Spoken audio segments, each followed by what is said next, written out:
Olá pessoal, nesse vídeo eu quero mostrar um detalhe interessante, né? Já quero deixar aqui bem claro que a ideia não é fazer duelo, não é fazer briga, não é fazer discussão, muito pelo contrário, tá? É que nesse tempo que eu estava de férias, até conversando com algumas pessoas a respeito de plataformas de BI, me veio algumas situações, assim, algumas características das quais eles comentaram que o Power BI tem que o Qlik não tem, por exemplo. E eu sou um consultor que trabalha com Qlik, trabalho com Power BI e outras tecnologias também. E de fato tem coisas, né, que um tem, que o outro não tem, ou vice-versa também é verdadeiro, né? E o caso também que hoje o Qlik é visto como uma plataforma, então é algo assim muito maior assim a perder do horizonte, né? Mas vamos focar aqui somente na parte final, na última camada, que é da visualização de dados, né? E quem me conhece sabe que eu faço curso de várias pessoas, assim. Eu, às vezes, mesmo sabendo do assunto, eu vou lá, compro o curso do cara, aprendo, tiro ferrugem, enfim, eu gosto assim de conhecer o jeitinho de cada um, de demonstrar. Eu sempre aprendo alguma coisa assim diferente, né?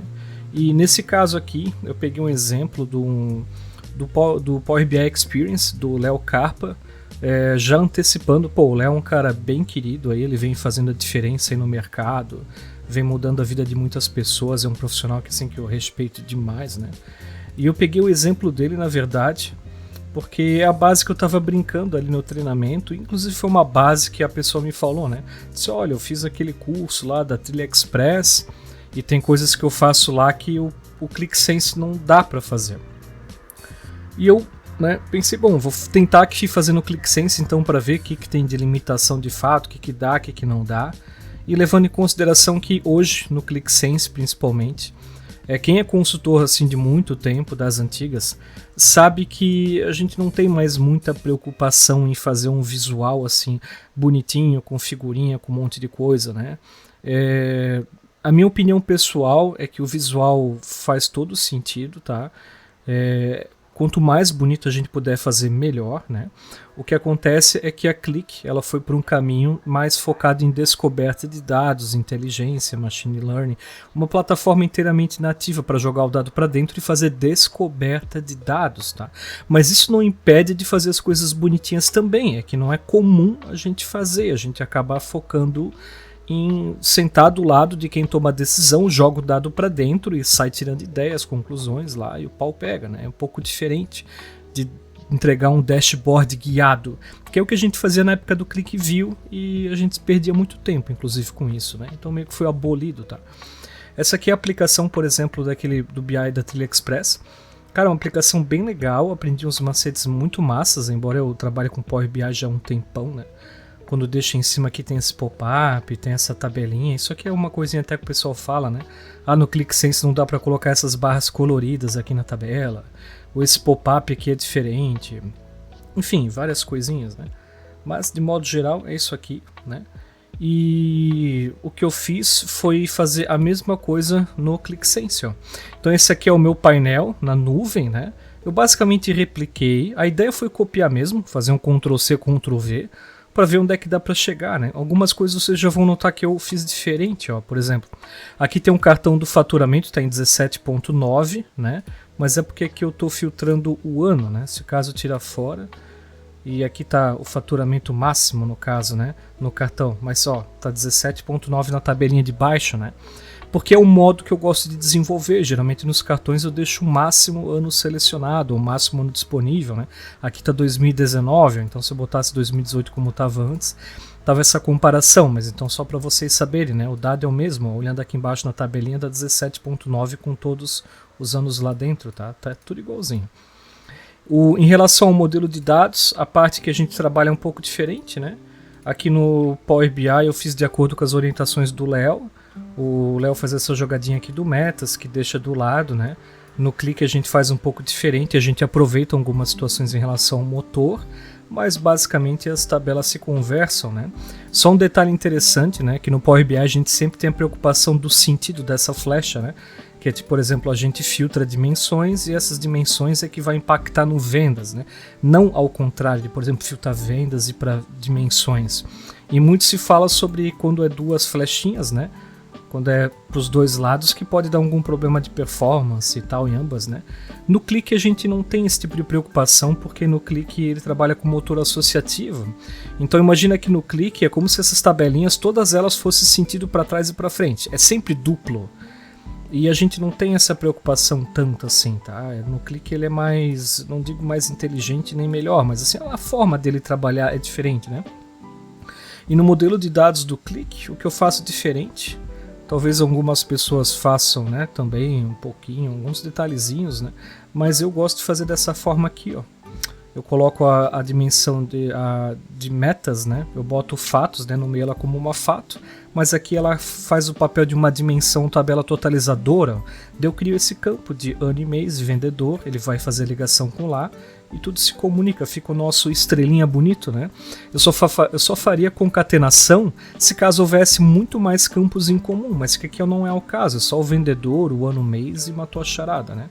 Percebam que aqui tem um pouquinho de diferença, mas os dois funcionam iguais, né? É questão de particularidade de ferramenta. Se fosse fazer talvez no Tableau, seria um pouquinho diferente, ou num conceito genérico de Data Warehouse ou Data Lake, talvez também diferente, né? Mas enfim, a gente aproveita o que tem de melhor em cada ferramenta, essa que é a verdade, né? Cada um com a sua particularidade. O primeiro ponto, assim, que vocês vão perceber é que, por exemplo, assim, ó, essa minha Fato Vendas, ela tá com 260 mil registros, tá? Eu também tô com a minha versão desktop, eu só esqueci de botar a imagem de fundo, mas a aplicação é a mesma, né? Porque eu botei ela online, né? Mas se pegar aqui e abrir o visualizador de dados, vocês vão ver que é a mesma quantidade de registros, ó.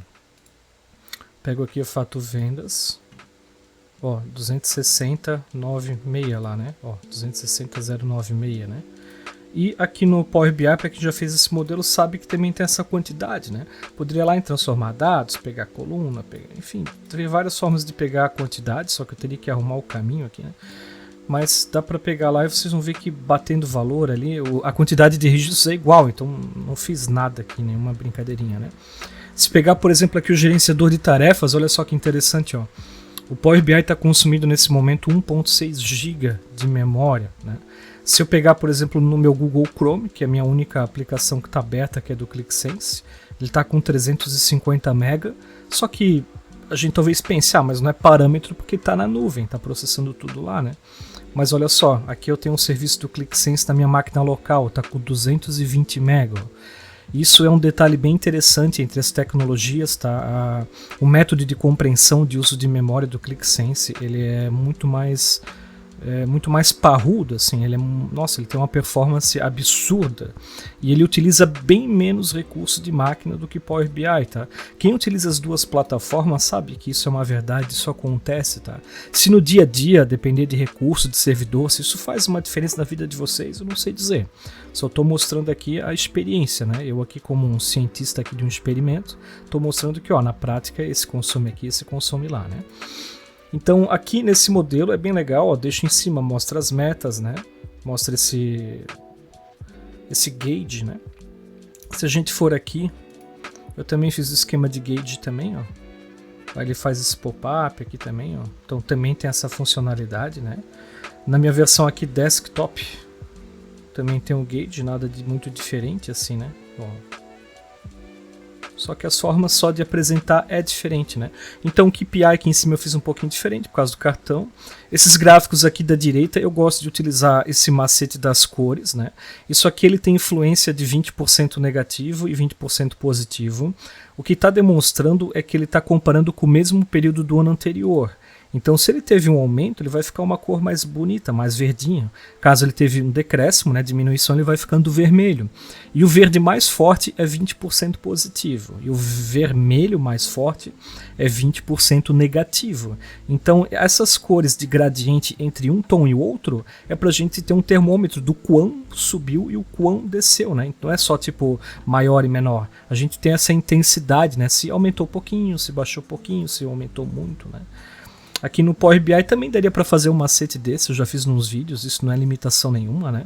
Até porque isso aqui é uma aula para iniciante, então eu acho que o pessoal não vai focar em fazer as coisas mais maravilhosas e obscenas aqui da aplicação, mas é que é meu costume fazer assim, por isso que está diferente. Eu só estou justificando porque está diferente, tá? Porque eu gosto de fazer assim. Então nos cartões beleza, nos cartões eu gosto também de comparar com o ano anterior, eu coloco essa mancha para saber como é que foi o ano atual, essa linha está comparando o ano anterior, então se caso tem algo que está bom ou que está ruim, por vezes eu quero saber em relação ao mês, né? Será que todos os meses foi bom? Será que todos os meses foi ruim? Então a gente tem essa noção. O ticket médio, por exemplo, teve os primeiros meses que teve um momento que ficou bom, mas nos demais foram ruins, né? Então eu gosto de destacar essas cores, tá?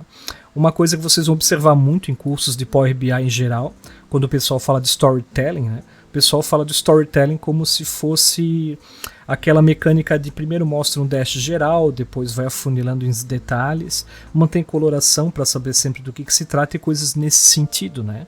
Pra gente que é consultor há mais tempo de mercado, a gente considera o storytelling algo um pouquinho diferente.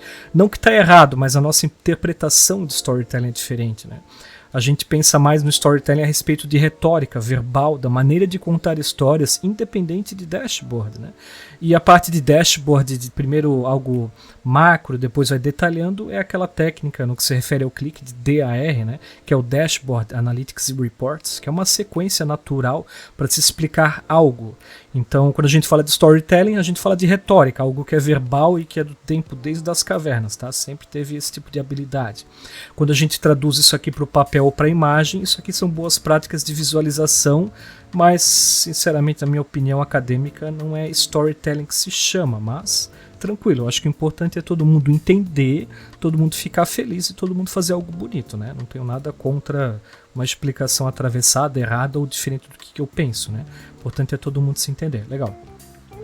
Existem alguns macetes também que eu utilizo em gráficos de barras. Eu não gosto de utilizar tudo a mesma cor, porque isso aqui refere ao faturamento. Eu sempre gosto de mostrar intensidades ou comparações, né? Então aqui eu mostrei comparações e aqui mostrei intensidades. Então aqui está um roxo mais escurinho, aqui ele vai ficando mais clarinho, né? Porque teve... Aqui vendeu bem mais do que lá, então ele vai tendo essas intensidades, né? Se eu fosse selecionar um ano, por exemplo, ó, ele vai fazer essas intensidades aqui com os meses, né? Ó, aqui tá bem escurinho, aqui tá bem clarinho, então é basicamente como é que a gente brinca, né? Aqui no Power BI também daria para fazer esse funilzinho do ano para o mês, tranquilo, acho que não é nenhuma limitação também, né? Em relação aos filtros, né, de ano, do mês e tudo mais, a gente não utiliza esse tipo de filtro no clique, porque a gente gosta mais da parte do motor associativo, né? Para quem usa clique sabe que a gente se comunica muito com as cores, onde é verde é selecionado, onde é cinza claro são alternativos, né? Onde são branquinhos é que está disponível. Então, só de selecionar no próprio filtro, independente dos objetos, a gente já tem uma noção do que está incluso, o que está fora, o que é alternativo, o que está excluído, né? A gente às vezes sem precisar fazer um gráfico, sem precisar fazer algum objeto, só por esses objetos de filtros, a gente já tem noção, né? Que da linha produto alimentos não tem nada, por exemplo, do grupo chás, energéticos, embora a informação esteja lá, a gente não perde informação, ela fica atrelada, né? Se eu forçar aqui que eu quero cachaça, por exemplo, então ele já remove os meus antigos filtros e a gente pode fazer uma pesquisa por ele. E esse tipo de pesquisa é muito poderosa para a gente obter alguns insights e fazer novas descobertas de dados, né?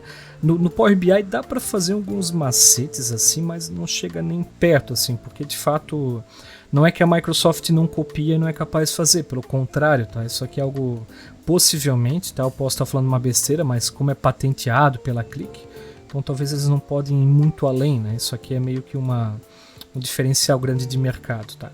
Quem quiser saber mais sobre motor associativo, eu tenho alguns vídeos aqui no canal, vocês podem estar pesquisando, tá? Tem um detalhezinho aqui sobre botões, né? Isso aqui é o pessoal fala, não dá para botar um objeto em cima do outro, que nem no Power BI, né?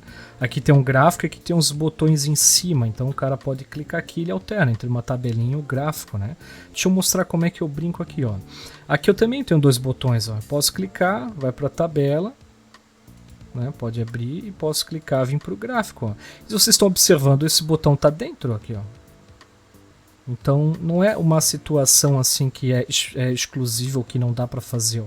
Eu posso editar pasta, pegar esse cara e jogar aqui em cima se eu quiser, ó. Nada me impede, tá?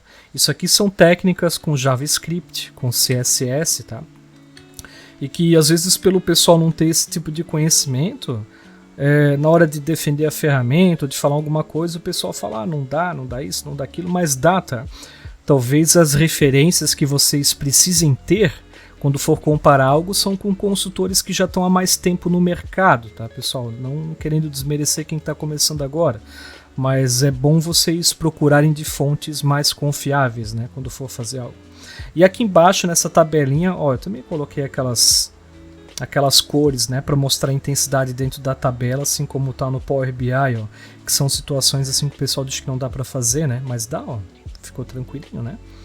E outra coisa assim, só que eu faço diferente, é que eu não deixo assim todo de clicar mais e menos, porque o vendedor, como ele é o último grão aqui, nem sempre é o foco, né? A gente brinca com o gerente, brinca com os supervisores.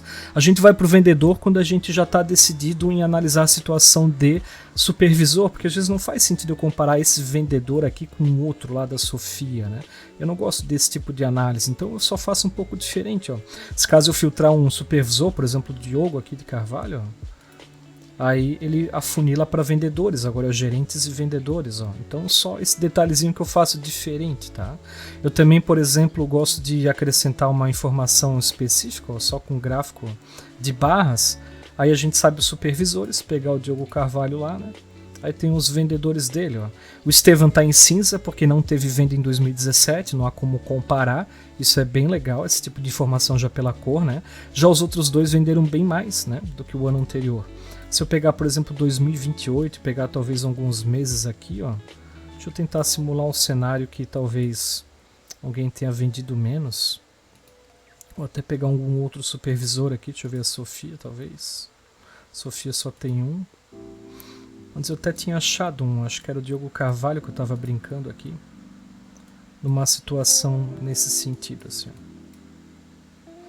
Ó, a depender do período, então a gente identifica que os vendedores venderam bem menos, né, do que o período anterior, né, do ano anterior.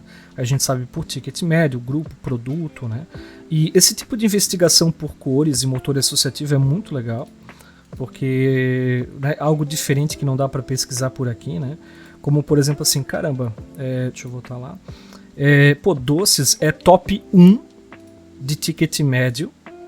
E aqui eu já estou informando, né, se caso a gente pegar os 2 anos ali, enfim, que apesar de ser top 1, ele vendeu bem menos do que no ano anterior. Eu digo bem menos porque está um vermelho bem assim estourado, né? Se eu deixar o mouse em cima, ele dá assim, ó, menos 32,3%. E às vezes é legal a gente investigar, então a gente clica nele, né? A gente vê por grupo de produto, enfim, em relação à positivação até que foi maior, ó. Mas em relação aos vendedores, ó, a Sofia mandou bem, o Diogo Carvalho mandou bem, agora a Emily Rocha e o Diego Araújo que venderam menos do que o período anterior, né? A gente consegue fazer esses, eu gosto de chamar de essa investigação de detetive, né? Então essas cores auxiliam muito a gente obter alguns novos insights, né? A gente olha a cor, por exemplo, pô, cachaça, né? Cachaça tá vermelhinho, o que será que pegou aqui, né? Ó, em relação ao grupo aqui, esse supervisor, né, dá a parecer que, pô, tá todo mundo bom, né? Mas se eu pegar o Fernando Silva e afunilar, será que todos os vendedores foram bons? Ah, no caso dele, sim, ó. Do Diego Carvalho, será que todo mundo foi mais ou menos? Opa, o Júlio Lima foi um pouquinho menos, ó. Então, se a gente não descer naquele nível, né, dá a impressão que tá tudo bom, mas às vezes o tudo bom tem alguém lá no meio que influenciou para aquele decréscimo, né? Enfim, daria para criar novos objetos, fazer algumas análises bem diferentonas, né? Mas só para explicar mesmo assim algumas diferenças, assim que, galera, dá para botar um objeto em cima do outro sim, dá para usar fundo, vocês estão vendo que estou usando um fundo aqui no ClickSense, ó. E eu utilizei esse fundo aqui que eu acho que o pessoal faz no Figma ou no PowerPoint, né? A gente, na época do ClickView, fazia muito com Photoshop, ou fazia no CorelDRAW. Hoje em dia tem tecnologias online e gratuitas que facilitam muito a nossa vida para fazer isso, né? Mas a gente acostumou a fazer consultoria de outra forma, digamos assim, né? Eu particularmente não invisto hoje mais tanto tempo em fazer um dashboard guiado com figurinha, bonitinho. Eu já sou mais numa pegada de, bom, vamos ver o que está acontecendo com o teu negócio, em que lugar que a gente pode economizar, em que lugar que a gente pode vender mais. Isso tudo de uma maneira mais natural, mais dinâmica, né? A gente abre, por exemplo, algumas ferramentas no Click aqui como o Insight Advisor, né? E uma vez o dado estando explorado certinho, a gente pode fazer algumas brincadeiras, por exemplo, de classificação, o que eu posso fazer em relação a receitas, né? Com um produto. Aí o Click já vai sugerindo alguns gráficos, algumas coisas, através de linguagem natural, ele também observa. E a gente pega o objeto, joga para a tela, enfim. É mais um trabalho de consultoria que a gente fica mais constante do lado das pessoas para obter maiores e melhores insights, né? Além de outras coisas, enfim, que hoje a Qlik tem, mas são coisas assim que não dá para comparar daí com o Power BI. Eu acho que a gente tem que comparar o que é comparável, né? Senão não dá para ir muito longe. Mas enfim, galera, isso aqui é bem superficial, tá? Existem várias coisas que o Power BI faz muito bem, que o Qlik não tem foco de fazer, não é nem porque ele quer ou não, é porque não tem foco. E como eu falei, o contrário também é verdadeiro, tá? Às vezes o Qlik vai para um lado, o Power BI para o outro, cada um com suas particularidades, cada um com seus prós e contras. Eu particularmente gosto dos dois, e talvez por trabalhar com várias ferramentas eu acabo mais indo para o Qlik porque eu me sinto mais livre, assim, né? Mais à vontade com todas as opções que eu tenho. Assim, eu tenho uma caixa de ferramenta bem maior para oferecer para o meu cliente com um Qlik, né? Muito mais munição do que com o Power BI em si, né? Mas tranquilo, as duas ferramentas são muito boas, tá? Se de repente vocês observaram alguma coisa que talvez vocês façam no Power BI, que vocês gostariam de saber se o ClickSense dá para fazer, ou se algum dia vocês falaram, opa, o pessoal do Qlik falou que não dá para fazer isso, não dá para fazer aquilo, posta aqui nos comentários que se der um tempinho eu faço um vídeo para vocês, mostro de outras formas. E acho que mais assim para mostrar por cima algumas curiosidades, né, no uso de recursos da máquina local, no que dá para fazer, no que não dá, né. Enfim, eu espero que vocês tenham gostado. E só repetindo, né, a ideia disso aqui não é comparar para fazer uma guerra de qual é a melhor ferramenta, porque eu particularmente na minha posição, eu costumo dizer que eu sou um pedreiro, né. Eu sou um pedreiro, a minha missão é construir o castelinho do meu cliente, dos meus usuários, e a marca de cimento que eles comprarem, para mim tá tudo certo, né? Eu aprendo a lidar com ela e construo um castelo igual. Às vezes dá para eu fazer uma fachada, às vezes não dá, mas o importante é a gente, né, tá disponível para ajudar as pessoas, além de uma ferramenta, né? E muito mais em relação à proatividade e, com certeza, análise de negócio para tomada de decisões. Vou ficando por aqui. Para quem achou curioso, tiver alguma dúvida, fica à vontade de postar nos comentários. Vou ficar feliz em ajudar a dar uma luz aí para vocês. Um forte abraço, e se caso alguém da equipe do Léo, o próprio Léo, ver esse vídeo, né, saiba desde já que o pessoal tá todo no meu coração, eu sou aluno deles, adoro, tá, é muito legal a forma dele dar aula, de fato ele tá revolucionando a forma como, né, trata as coisas, e com certeza é uma das melhores fontes que a gente tem hoje no mundo, né, no que se refere a Power BI. Então um forte abraço, um beijo no coração de vocês e valeu!